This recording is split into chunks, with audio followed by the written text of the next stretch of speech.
Дуслар, бүгін мен сізге Сібір татарларының қайбір төркемләрендә гади генә пешерелә торган сөртмәш дип аталучы ризык әзерләргә өйрәтәм. Алар аны ифтар ашларына, ураза гаетләрендә, корбан гаетләрендә табынга кую өчен әзерләгәннәр. Бу ризык йомыркага гына әзерләнә. Моның өчен менә без алдык 3 йомырка. Без аларны хәзер шулай булгатачакбыз. Булар минем суыткычтан гына чыккан йомыркалар. Шушы тугылаган йомыркага без хәзер тәминчә генә тоз салып, йомшак кына итеп камыр басабыз.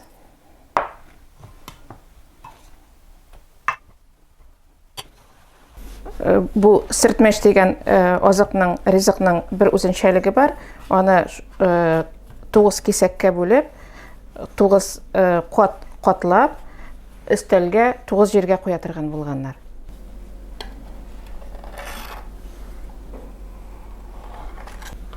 Менә шушылай җәелгән җәймәләребезне без шушылай уңайлы бер савыт алып, гөмбә сыман килеп чыксын өчен шушылай әз генә чит-читләрен тарттырабыз. Бу ни өчен кирәк? Табынга куйган вакытта гадәттә бу сөртмәшләрнең ишенә сумсалар, бавырсаклар куеп чыгара торган булганнар. Һәм без моны хәзер кызган табада, майлы табада кыздырып алачакбыз.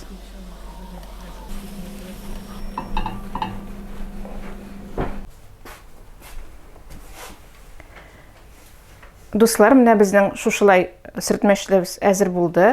Без аны менә шушылай 9 катлам итеп өеп әзерләдек. Мондый сөртмәшләр әйткәнебезчә Сибир якларында 9 катлам булып, 9 җиргә урнаштырылган өстәлләрдә. Аның эченә гадәттә салганнар я сумса, я бавырсак, я төш. Менә безнең чиракта бу кечкенә генә шушындай төшләр, һәм без аның өстенә әз генә шикәр кымы сибеп җибәрдек.